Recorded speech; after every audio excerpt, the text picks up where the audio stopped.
ओम नमः शिवाय। दोस्तों, आपका मेरे चैनल भक्ति की मूर्ति में स्वागत है। आज मैं पापों से मुक्ति के लिए नरक चतुर्थी का व्रत और उसकी कथा लेकर आई हूँ। कार्तिक माह के कृष्ण पक्ष की चतुर्थी को नरक चतुर्थी कहते हैं।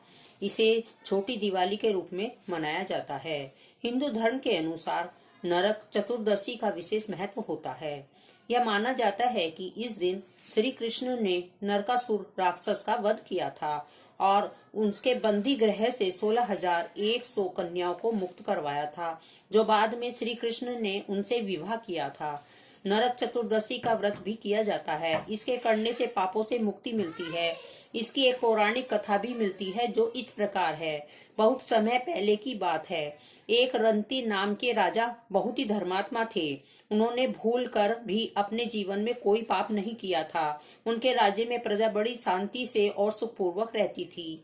जब राजा का अंत समय आया तो यमदूत उन्हें लेने आए, तो राजा यह देखकर आश्चर्य में पड़ गए और उन्होंने यमदूतों से पूछा कि मैंने तो कोई पाप नहीं किया, तो आप मुझे लेने और नरक में डालने के लिए क्यों आए हो? तो यमदूतों ने कहा, राजा, वैसे तो आपने कोई पाप नहीं किया, लेकिन एक बार आपसे ऐसा पाप हुआ कि आपको उसका पता ही नहीं चला। एक बार एक गरीब विद्वान ब्राह्मण आपके द्वार पर आया और उसे आपने खाली हाथ लौटा दिया। उसका फल तो आपको भोगना ही पड़ेगा।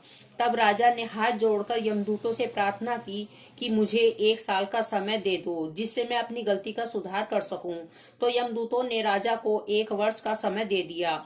अब राजा को बड़ी चिंता सताने लगी कि मुझे पाप से मुक्ति कैसे प्राप्त होगी।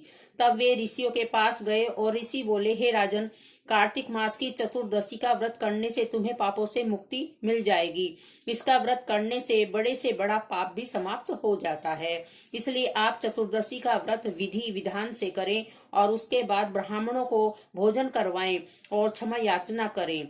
फिर तो राजा ने ऋषि के बताए अनुसार नरक चतुर्दशी का व्रत बड़ी श्रद्धा और विश्वास के साथ विधि विधान से किया, जिससे उन्हें पाप से मुक्ति मिल गई और वे विष्णु लोक को गए।